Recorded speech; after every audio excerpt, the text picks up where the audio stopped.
रमजान के पूरे 30 रोजों के बाद आज ईद आई है। कितना मनोहर, कितना सुहावना प्रभात है। वृक्षों पर कुछ अजीब हरियाली है, खेतों में कुछ अजीब रौनक है, आसमान पर कुछ अजीब लालिमा है।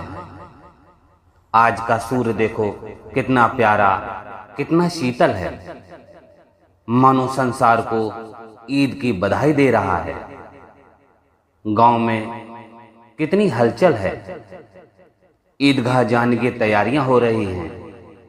किसी के कुर्ते में बटन नहीं है, पड़ोस के घर से सुई धागा लेने दौड़ा जा रहा है। किसी के जूते कड़े हो गए हैं, उनमें तेल डालने के लिए तेली के घर भागा जाता है। जल्दी जल्दी बैलों को सानी पानी दे दें, ईदगाह से लौटते लौटते दोपहर हो जाएगी।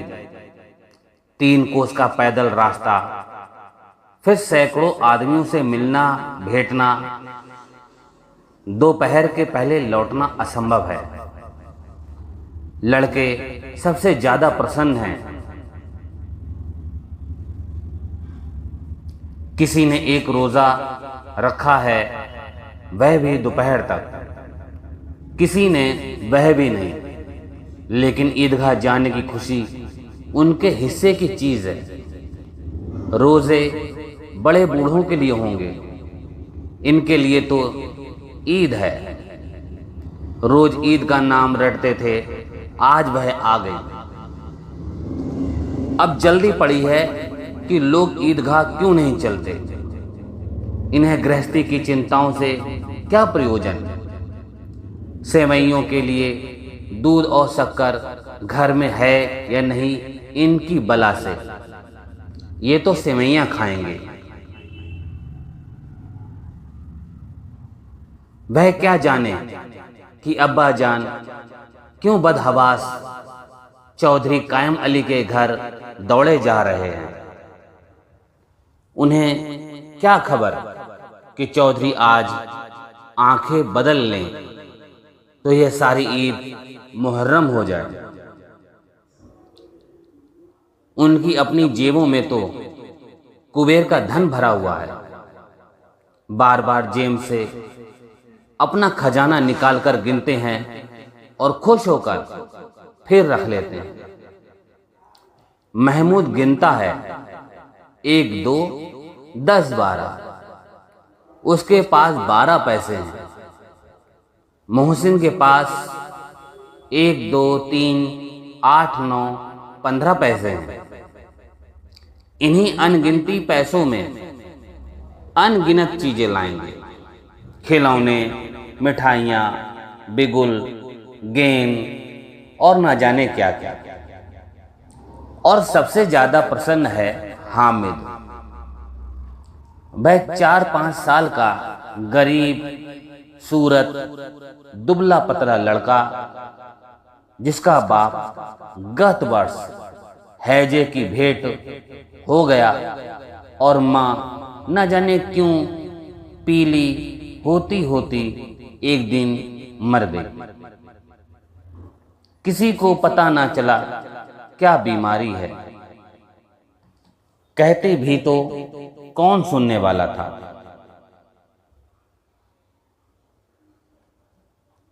दिल पर जो कुछ बीतती थी वह दिल में ही सहती थी, और जब ना सहा गया तो संसार से विदा हो गई। अब हामिद अपनी बूढ़ी दादी अमीना की गोद में सोता है और उतना ही प्रसन्न है। उसके अब्बा जान रुपए कमाने गए हैं, बहुत सी थैलियां लेकर आएंगे। अम्मी जान अल्लाह मियाँ के घर से उसके लिए बड़ी बड़ी चीजें लाने गई हैं। इसलिए हामिद प्रसन्न है। और फिर बच्चों की आशा, उनकी कल्पना तो राई का पर्वत बना लेती है। हामिद के पांव में जूते नहीं हैं, सिर पर एक पुरानी धुरानी टोपी है जिसका गोट काला पड़ गया है, फिर भी वह प्रसन्न है। अब उसके अब्बा जान थैलियां और अम्मी जान नियामतें लेकर आएंगी तो वह दिल के अरमान निकाल लेगा। तब देखेगा महमूद, मोहसिन, नूरे और सम्मी कहां से उतने पैसे निकालेंगे। अभागिन अमीना अपनी कोठरी में बैठी रो रही है। आज ईद का दिन और उसके घर में दाना नहीं। आज आबिद होता तो क्या इसी तरह ईद आती और चली जाती। इस अंधकार और निराशा में वह डूबी जा रही थी। किसने बुलाया था इस निगोड़ी ईद को। इस घर में उसका काम नहीं है, लेकिन हामिद, उसे किसी के मरने जीने से क्या मतलब। उसके अंदर प्रकाश है, बाहर आशा। विपत्ति अपना सारा दल बल लेकर आए, हामिद की आनंद भरी चितवन उसका विध्वंस कर देगी। हामिद भीतर जाकर दादी से कहता है, तुम डरना नहीं अम्मा, मैं सबसे पहले आऊंगा, बिल्कुल ना डरना। अमीना का दिल कचोट रहा है। गांव के बच्चे अपने आपके बाप के साथ जा रहे हैं। हामिद के बाप अमीना के सिवा और कौन है। उसे कैसे अकेले मेले जाने लगे। उसी भीड़ भाड़ में बच्चा कहीं खो जाए तो क्या हो। नहीं, अमीना उसे यूं ना जाने देगी। नन्ही सी जान 3 कोस चलेगा कैसे। पैर में छाले पड़ जाएंगे, जूते भी तो नहीं हैं। वह थोड़ी थोड़ी दूर पर उसे गोद ले लेगी, लेकिन यहां सेवैयां कौन पकाएगा। पैसे होते तो लौटते लौटते सब सामग्री जमा करके चटपट बना लेती।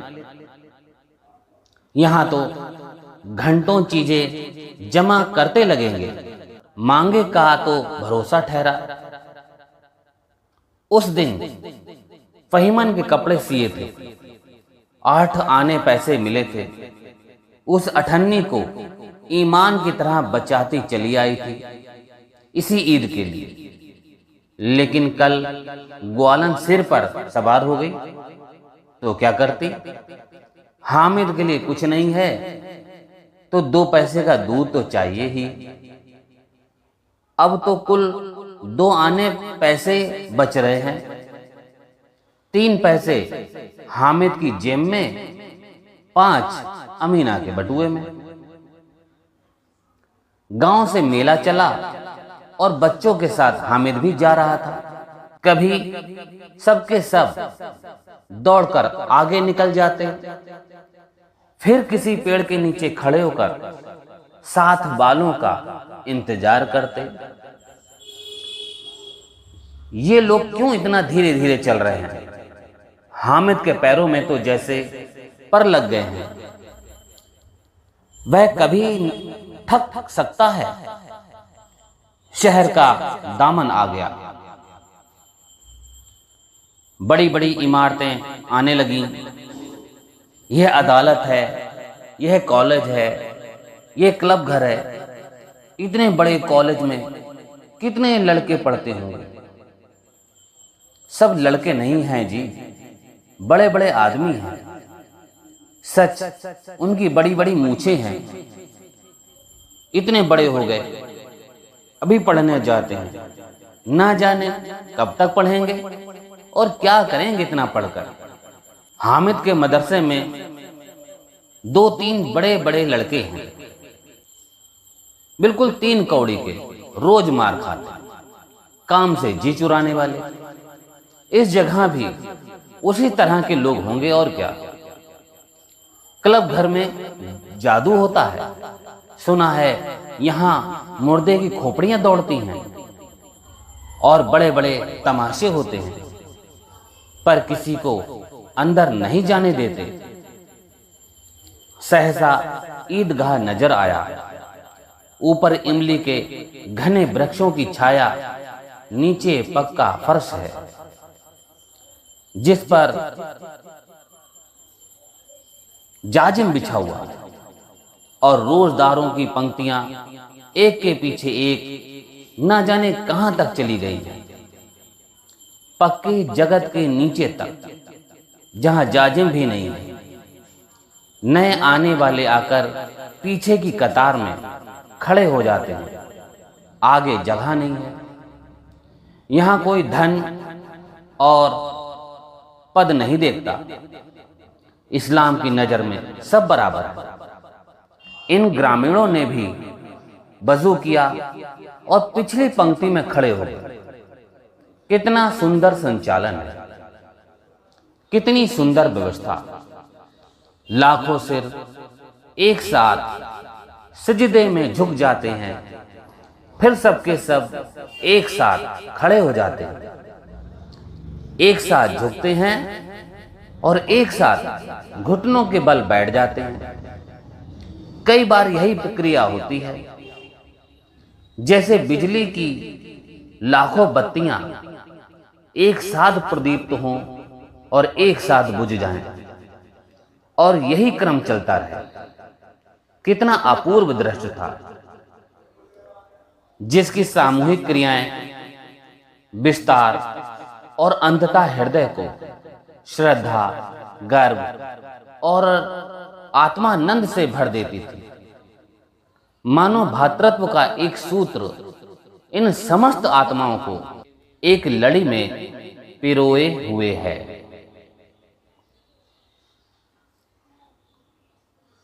नमाज खत्म हो गई है, लोग आपस में गले मिल रहे हैं। तब मिठाई और खिलौने की दुकानों पर धावा होता है। ग्रामीणों का यह दल इस विषय में बालकों से कम उत्साही नहीं है। यह देखो, हिंडोला है, एक पैसा देकर चढ़ जाओ। कभी आसमान पर जाते हुए मालूम होगे, कभी जमीन पर गिरते हुए। यह चरखी है, लकड़ी के हाथी, घोड़े, ऊंट छड़ों से लटके हुए हैं। एक पैसा देकर बैठ जाओ और 25 चक्रों का मजा लो। महमूद और मोहसिन और नूरे और सम्मी इन घोड़ों और ऊंटों पर बैठते हैं। हामिद दूर खड़ा है, 3 ही पैसे तो उसके पास हैं। अपने कोष का तिहाई जरा सा चक्कर खाने के लिए नहीं दे सकता। सब चरखियों से उतरते हैं, अब खिलौने लेंगे। इधर दुकानों की कतार लगी हुई है, तरह तरह के खिलौने हैं। सिपाही और गुजरिया, राजा और वकील, भिस्ती और धोबिन और साधु। वाह, कितने सुंदर खिलौने हैं। अब बोलना ही चाहते हैं।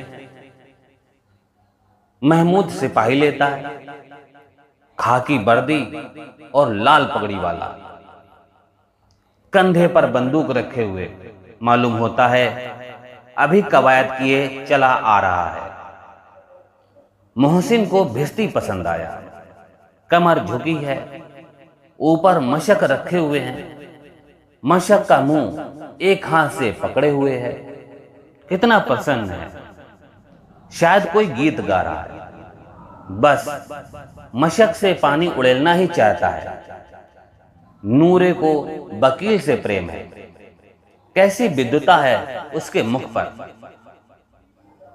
काला चोगा, नीचे सफेद अचकन, अचकन के सामने की जेब में घड़ी, सुनहरी जंजीर, एक हाथ में कानून का पोथा लिए हुए मालूम होता है। अभी किसी अदालत से जिरहा या बहस किए चले आ रहे हैं। यह सब 2-2 पैसे के खिलौने हैं। हामिद के पास कुल 3 पैसे हैं। इतने महंगे खिलौने वह कैसे ले? खिलौना कहीं हाथ से छूट पड़े तो चूर चूर हो जाए, जरा पानी पड़े तो सारा रंग भूल जाए। ऐसे खिलौने लेकर वह क्या करेगा, किस काम के। हामिद खिलौने की निंदा करता है। मिट्टी ही के तो हैं, गिरे तो चकनाचूर हो जाएं। लेकिन ललचाई हुई आंखों से खिलौने को देख रहा है और चाहता है कि जरा देर के लिए उन्हें हाथ में ले सकता।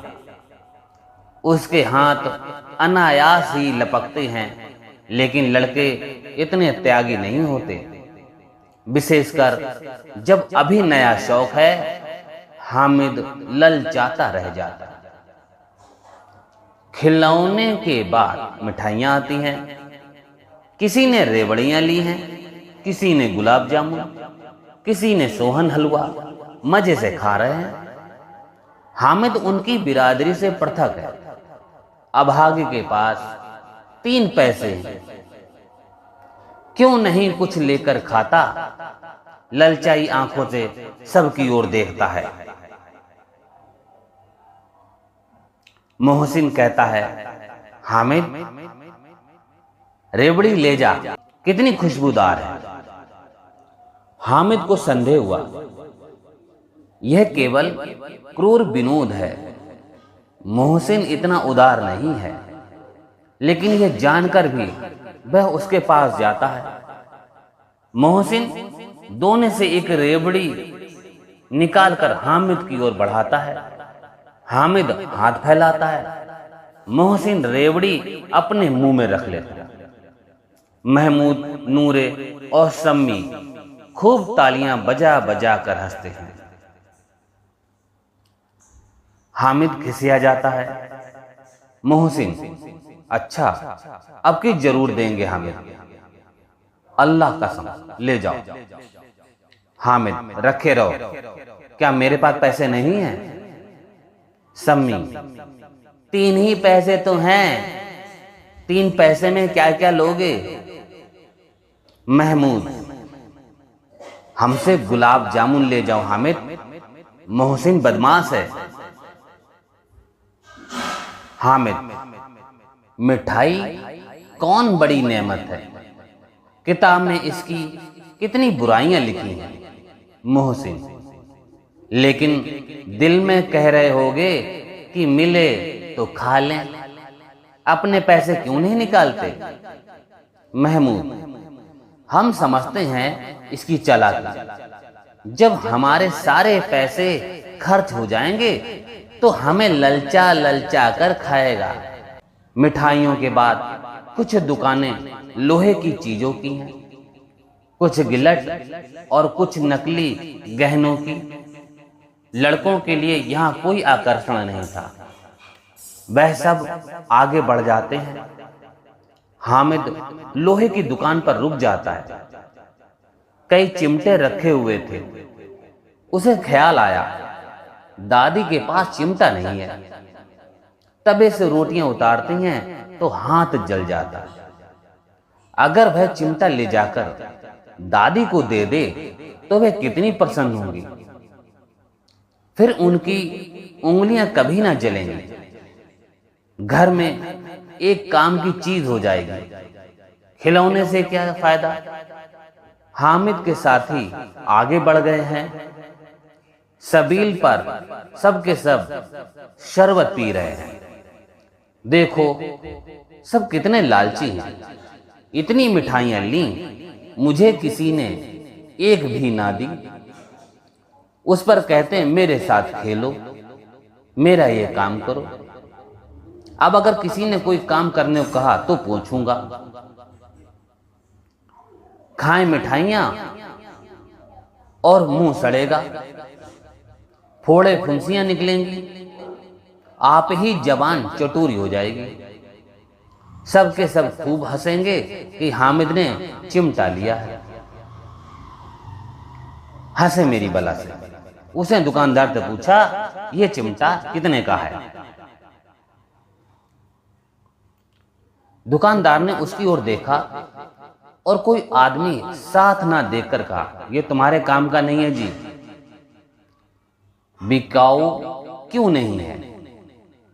और यहाँ क्यों लाद लाए हैं? बिकाऊ हैं क्यों नहीं? तो बताते क्यों नहीं के पैसे का है, 6 पैसे लगेंगे। हामिद का दिल बैठ गया। ठीक ठीक 5 पैसे लगेंगे, लेना हो तो लो, नहीं तो चलते बनो। हामिद ने कलेजा मजबूत करके कहा, 3 पैसे लोगे? यह कहता हुआ वह आगे बढ़ गया कि दुकानदार की घुड़कियां ना सुने, लेकिन दुकानदार ने घुड़कियां नहीं दी, बुलाकर चिमटा दे दिया। हामिद ने उसे इस तरह कंधे पर रखा मानो बंदूक है और शान से अकड़ता हुआ संगियों के पास आया। जरा सुने सबके सब क्या क्या आलोचनाएं करते हैं। मोहसिन ने हंसकर कहा, ये चिमटा क्यों लाया पगले, इसे क्या करेगा? हामिद ने चिमटे को जमीन पर पटक कर कहा, जरा अपना भेजती जमीन पर गिरा दो, सारी पसलियां चूर चूर हो जाएं बच्चा की। महमूद बोला, तो ये चिमटा कोई खिलौना है? हामिद, खिलौना क्यों नहीं, कभी कंधे पर रखा बंदूक हो गई, हाथ में लिया फकीरों का चिमटा हो गया। चाहूं तो इससे मजीरे का काम ले सकता हूं। एक चिमटा जमा दूं तो तुम लोगों के सारे खिलौनों की जान निकल जाए। तुम्हारे खिलौने कितना ही जोर लगावे, वे मेरे चिमटे का बाल भी बांका नहीं कर सकते। मेरा बहादुर शेर है चिमटा। शम्मी ने खंजरी ली थी, प्रभावित होकर बोला, मेरी खंजरी से बदलोगे? 2 आने की है। हामिद ने खंजरी की ओर उपेक्षा से देखा। मेरा चिमटा चाहे तो तुम्हारी खंजरी का पेड़ फाड़ लिया,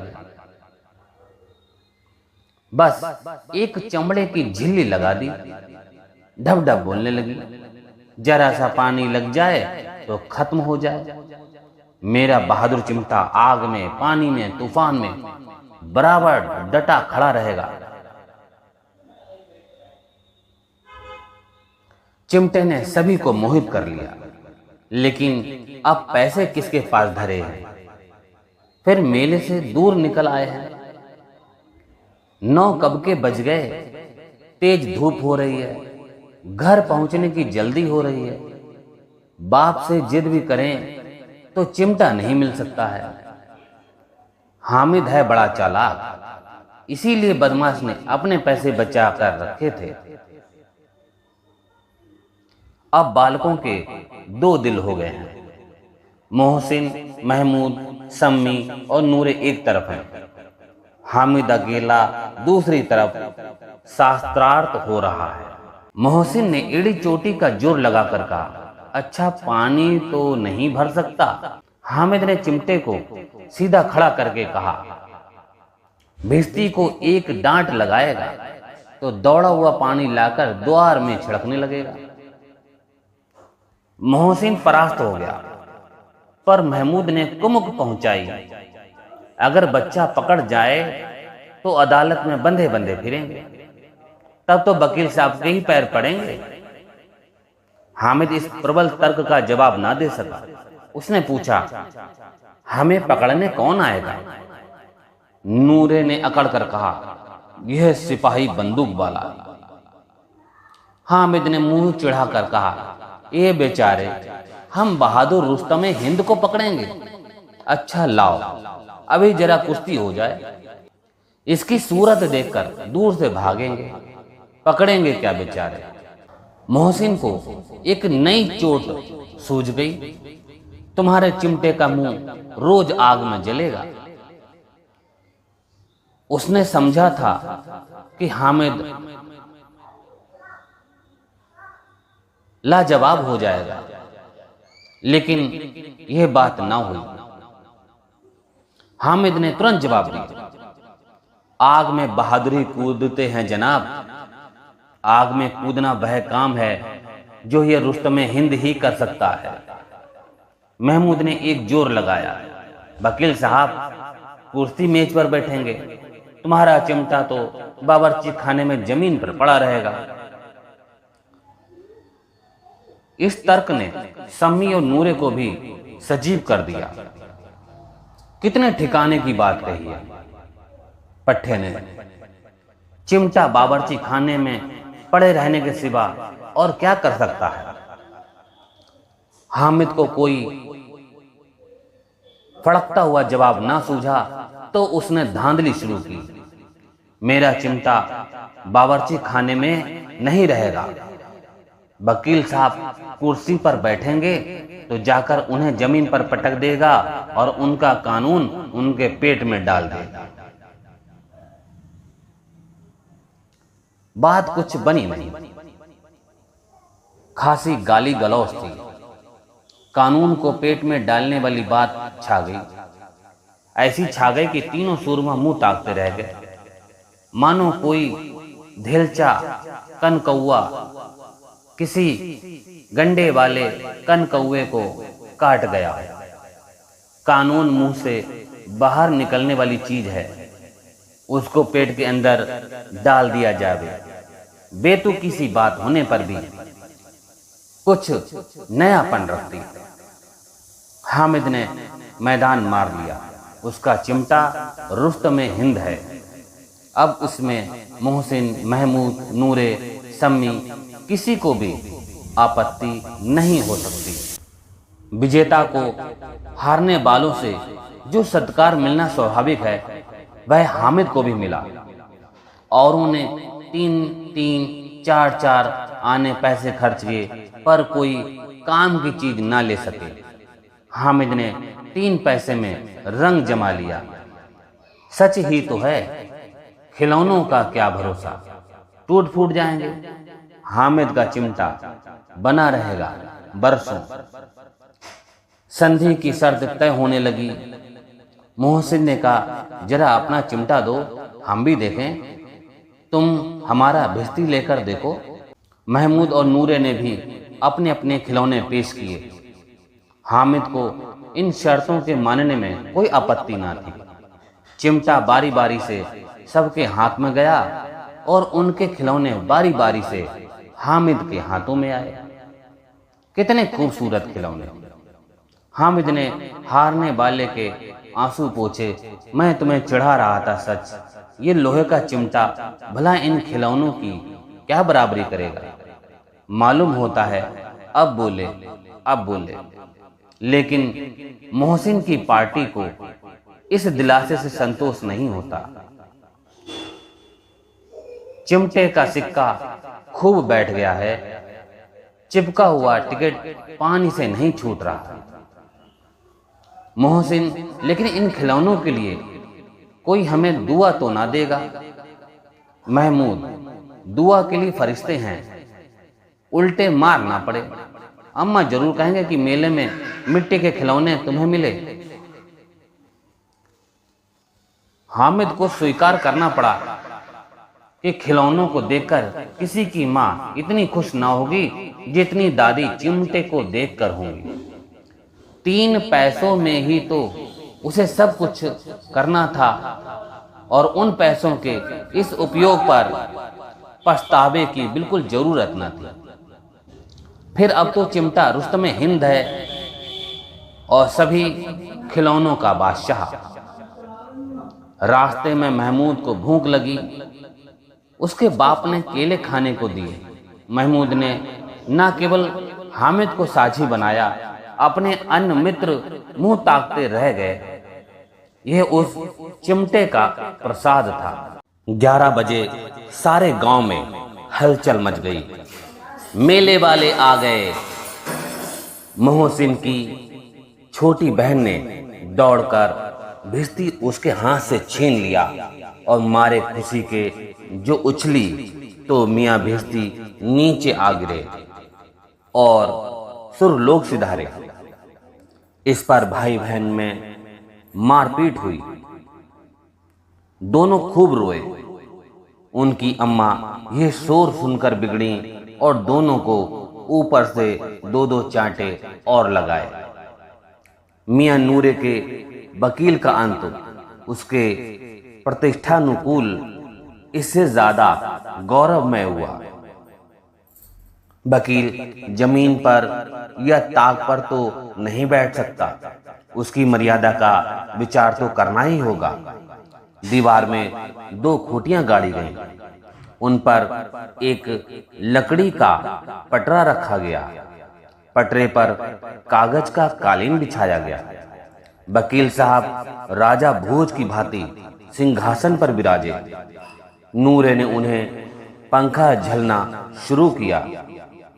अदालतों में खस की टट्टियां और बिजली के पंखे रहते हैं, क्या यहाँ मामूली पंखा भी ना हो?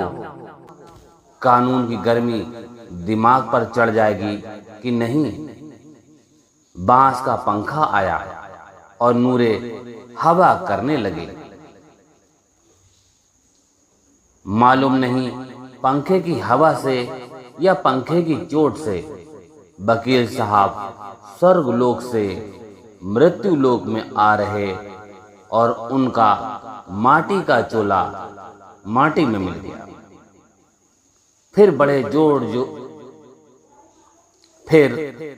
जोर शोर से मातम हुआ और वकील साहब की अस्थि घोड़े पर डाल दी गई।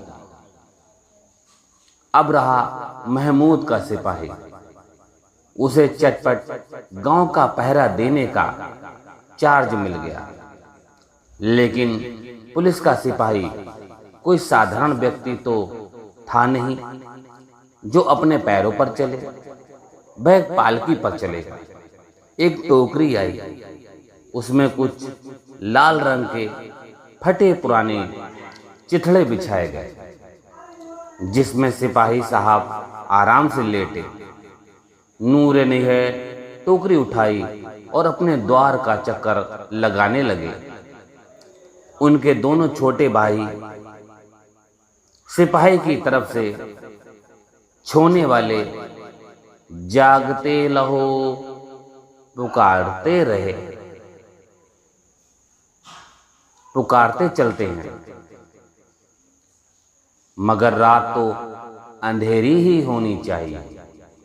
महमूद को ठोकर लग जाती है, टोकरी उसके हाथ से छूटकर गिर पड़ती है और मियां सिपाही अपनी बंदूक लिए जमीन पर आ जाते हैं और उनकी एक टांग में विकार आ जाता है। महमूद को आज ज्ञात हुआ कि वह अच्छा डॉक्टर है, उसको ऐसा मरहम मिल गया है जिससे वह टूटी टांग को आनन फानन जोड़ सकता है। गूलर का दूध आता है, टांग जोड़ दी जाती है, लेकिन सिपाही को ज्यों ही खड़ा किया जाता है, टांग जवाब दे जाती है। शल्य क्रिया असफल हुई तब उसकी दूसरी टांग भी तोड़ दी जाती है और अब कम से कम एक जगह आराम से बैठ तो सकता है। अब मियां हामिद का हाल सुनिए।